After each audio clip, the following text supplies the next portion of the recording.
지금까지 전해지고 있어요.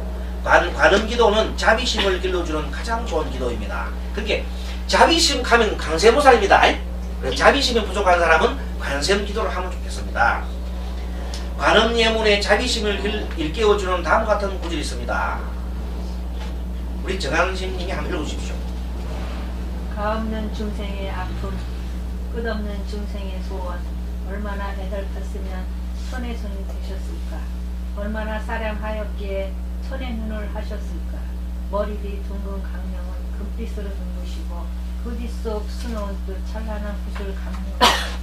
아쉬울 것도 없도다 천의 손이여. 당신이 입고 있을 때도 감싸주시며 나 이제 더 이상 아쉬울 것 없도다. 외로울 것 없도다 천의 눈이여. 당신의 찾기 전에도 돌봐주시며 나 이제 더 이상 외로울 것 없도다. 아하 맑아라 저 눈빛이여. 연꽃 같은 저 눈망울이여. 초승달로 떠 있는가 감청색 빛나는 눈썹이시여. 미묘한 옥자락 향연되어 나르고 노을빛 안개 깊은 곳 가을달 간을 쓰시니여. 간세음 자비하시는 어머니여. 번아온 난이 자비시여. 이 도량에도 밝아오샤 저희들의 작은 공양을 받아주소서. 네, 잘 읽으셨습니다. 이 관음 세계가 이와 같기에 저 바늘성에 살던 여인 희명이라는 사람이 신라시대 여류 향가 작가예요. 이 희명은 갑자기 눈먼 5살 난 아이를 안고 불황사로 뛰어간 것이 아닐까요? 자비의 세계가 이와 같기에 희명은 청수 관음을 우르르며 이들에게 이런 노래를 하여 아들의 잃었던 눈빛을 되찾게 될 것 아닙니까? 아까 저게 우리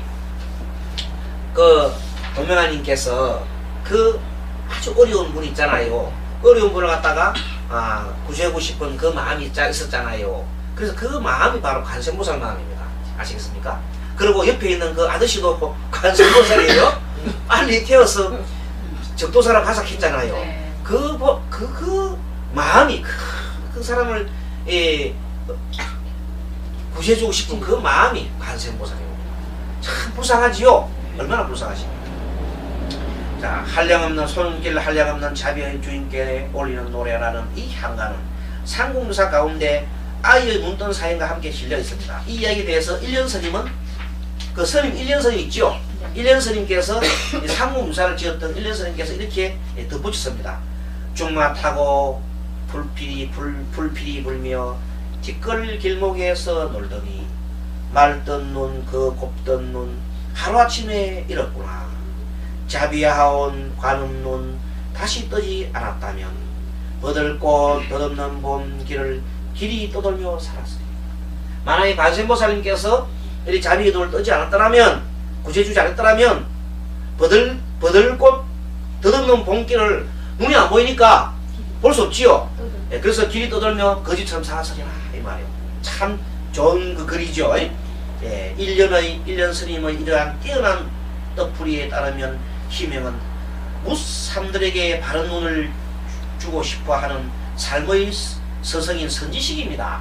이제 그 사람이 자기 아들을 통해서 그걸 깨닫고 난 다음에는 많은 이들에게 관세음보살님의 그 큰 힘을 이렇게 전했지요. 자비하신 그 힘을 전했습니다. 그리고 눈먼 아이는 순간순간 뒤틀린 삶을 살아가는 너와 나를 통하는 사람입니다. 자, 우리가 같은 눈먼 아이라는 것은 뭔가 하면 우리가 같은 사람, 우리가 보통 눈먼 아이야. 이 눈먼 아이를 관세음보살 품으로 아껴줬죠. 그 노래를 이렇게 표현하는 것이다. 이렇게 보면 됩니다. 그래서 서양의 한 성자는 만일 눈이 병들면 그 눈을 뽑아버리라고 했습니다. 누구 말입니까? 어디에 이런 말이 나옵니까? 병든 눈으로 살기란 눈 없이 살기보다 못하다는 가르침입니다. 눈이 병들었으니까 눈을 뽑아보라고 했어요. 자비합니까? 좀 무자비합니까? 이 성경에 나오는 말씀입니다. 그러니까 이제 생각해 보면 이런 내용들이 여러분들 보면 그 성경에 본래 이 성경에 그런 말이 있은 게 아니라 첨삭된 겁니다. 그게 예수님이 그렇게 무지막지하게 넣었는데 그 중간에 이제 그런 이 기독교 경전이 옛날 다른 데서 막 줘서 보태서 넣었거든요. 그때 보태서 넣을 때 그 로마 교황들이 자기의 그 구색에 맞게끔 자 이런 걸 합니다. 이에는 이, 눈에는 눈 하는 거 있잖아요. 그게 옛날에 나온 하무라비 법전에 나오는 것들이 있다. 그런 내용들을 거기다가 집어넣는 거예요. 본래는 그런 게 없거든요. 예수님은 원래가 다른 사람이 뺨 때려도 뺨을 맞아라 했어요. 같이 막 때려 패라 그랬어요. 맞으라 했지 모를 것 같고.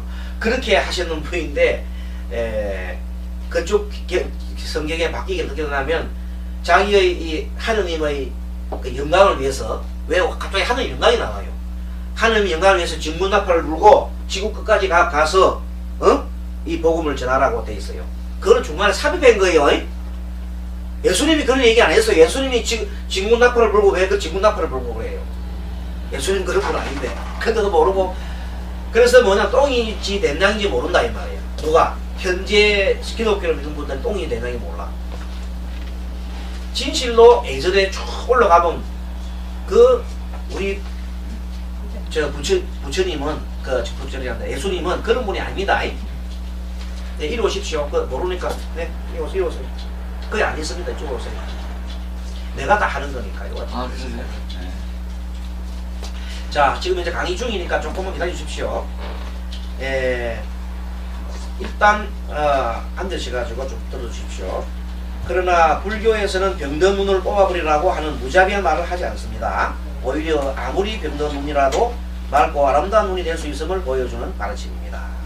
그러므로 불법을 믿고 따른다 하면 바른 삶의 눈을 뜨고 싶고 한다는 말이 됩니다. 그래서 이러한 눈을 뜨게 하는 가장 큰 힘이 미치는 것이 자비심입니다. 알겠죠? 네, 그렇습니다.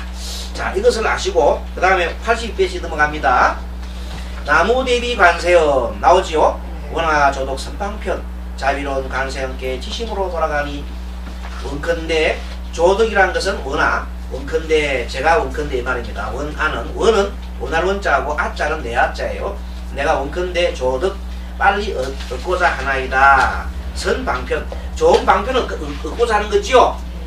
그래서 스님이 오후에 가르치는 그런 것들 있잖아요. 그것은 방편입니다. 네. 방편으로 중생의 근기를 빨리 파가고자 하는 그 내용들이에요. 그래서 가르치고 있습니다.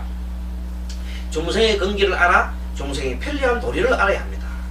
그게 중생의 마음이 어떤 마음인지 알아야 그게 맞는 처방을 할 거 아닙니까? 그런 뜻이에요. 그래서 내 법을 가지고 무조건 따르라고가 아니고 중생에게 편리한 도리를 알아야 한다. 그것이 무엇인가? 엄컨대 나는 좋은 방편을 얻고자 하나이다. 선방편은 착한 편리한 도리를 말한다. 그러면 중생을 깨우쳐서 어떻게 하고자 하는가? 자, 중생을 깨우치려면 어떻게 해야 되겠죠? 어떻게 하면 되겠는가? 그 다음에 나옵니다. 자, 자비로운 관세음께 지심으로 돌아가니 나무대비 관세음 운하 속성 반야선. 그 말은 뭐냐면 반야선을 속게 타게 한다 이 말입니다. 그래서 나만 훌륭하면 안 되고 일체 중생이 지혜인이 되어야 한다는 것입니다. 그래서 속히 반야선을 태우겠다. 반야선이라는 것은 여러분들 지혜의 배지요. 그 일체 중생을 내만 깨달아갖고 이렇게 뭐 그냥 놀자는 게 아니라 일체 중생을 다 깨우치게 하겠다는 뜻입니다. 그 대승불교는 그렇게 큰 뜻입니다. 그렇게 해서 운하 속성 반야선 그 다음에 결론에 또 넘어갑니다. 자, 조금만 더 하겠습니다. 나무대비 관세음 자비로운 관세음께 지심으로 돌아가니 원컨대 고해의 바다를 어서 빨리 건네지다 나오지요. 네. 원하조독 원고에 따라 원하조독 원고에 원하조독 원고에 그래서 원하조독 원컨대 고해의 바다를 어서 빨리 건네지다 그래요. 고해의 바다를 건너가려면은 탐심과 진심과 어리석음에서 벗어나야 된다 이 말입니다. 예. 자, 보겠습니다. 고통을 벗어나게 하려면 어떻게 해야 하는가? 이 세상에서 잘못된 것을 보면 불교식으로 보면 계를 잘못 지키는 것이 원인이 있습니다. 계를 잘못 지키면 어떻게 됩니까? 고통이 생기지요. 예. 어제 며칠 전에 보니까 그 사람이 마약인가를 하고 마약인가를 하고 난 다음에 거리를 막 그냥 출주하면서 그 외제차 사복에 넣는 차를 타고 달리면서 막 차랑 다 부딪혔어요. 많은 차를 부딪히고 그리고 마지막에 잡혔죠. 잡혔는데 그 사람 잡아서 나중에 보니까 중소기업체 엄청 인류 중소기업체 젊은 애가 성공했어. 엄청나게 성공한 갑자기. 사람이었어요. 그렇죠. 그 사람이 이제 무슨 뭘 했는지 모르지만 어쨌든 조사하는 사람들은 막 그걸 굉장히 그 사람이 굉장히 훌륭한 사람이다, TV도 나온 사람이다 보니까 좋게 해석해 주려고 하고 있습니다. 뭐 자세한 내막은 모르겠는데 어쨌든 간에 나온 거 보니까 그런 행동한 자체 나쁜 거지요. 자기만 생각했죠. 다른 사람 생각하는 사람. 그렇게 해서 다른 사람을 생각하는 사람은 나쁜 사람이다 옛날에. 그래서 첫째 그 사람은 계를 어겼죠. 네. 그때 계란 것은 교통법규도 어겼고 먹지 말라면 마약을 했고 마약은 안 되잖아요. 술도 먹으면 안 되는데 마약을 했죠. 네, 그렇습니다. 이 세상에 잘못된 것을 보면 불교식으로 말하면 계를 잘못 지키는 데 원인이 있습니다. 고통의 원인은 계를 잘못 지킨 거 있죠. 네. 기독교식으로 보면 율법을 잘 지키지 않은 것입니다. 하나님이 보면 아담과 이브와 같이 일부일처하라고 했는데 하나님이 본래 보면 아담과 이브라는 것을 이 성경에 내오셔가지고 일부일처죠. 일부일처. 네. 원래 일부일처라 하라고 했어요. 그런데 아담과 이브가 나오기 이전에 있을 수 없었어요. 그게 아니야. 이 생각이 뭔가 하면 이 성경이 나오기 이전에 우리는 군혼사회를 했어. 군혼사회. 동물들 세계에서는 암놈 한 마리에 쑥놈이 여러 명 있는 그 군혼사회를 했단 말이야. 모계사회. 옛날 역사 공부 안 했어요? 역사 공부해보면 암놈 한 마리에 쑥놈이 여러 명 이렇게 있는 그 모계사회가 있었어. 그리고 또 나중에 보면 또 쑥놈 한 마리가 암놈을 여러 명 거느리는 그런 것도 있죠. 물개 한 마리가 수백만 암놈을 거느리는 것도 있고, 자연계는 그런 현상이 1대1만 아닙니다.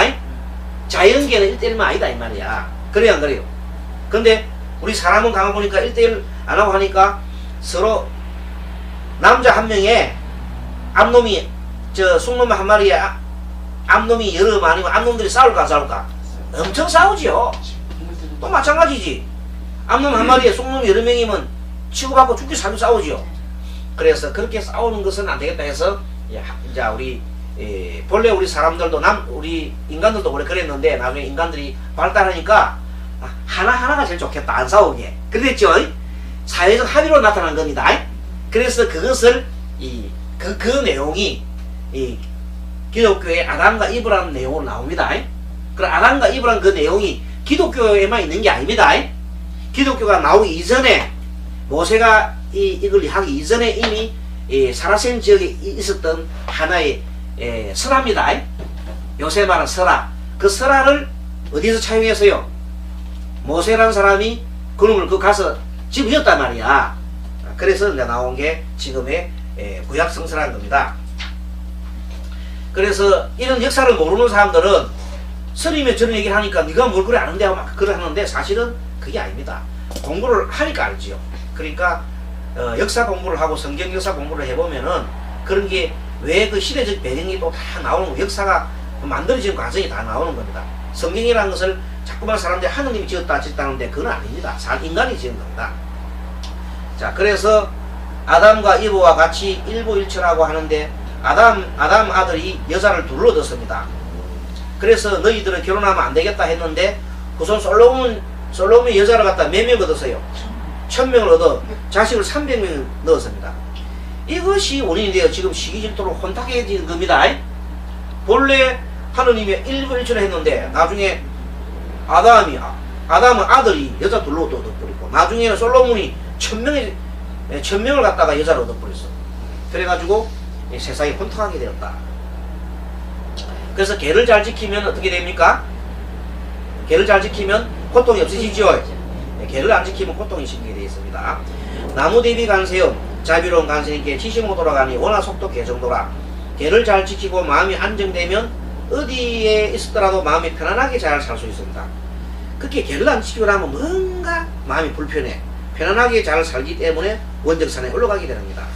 원적산이라는 곳은 아주 지혜의 산이지요. 네. 예, 그래서 원하 속도 개정도라. 원하건대 지게가 선정 속에 얻게 하여지다. 그래서 이 개성의 사막을 닦으면 개는 첫째 개를 닦아야, 불교 공부는 맨 처음에 뭘 닦아야 돼요?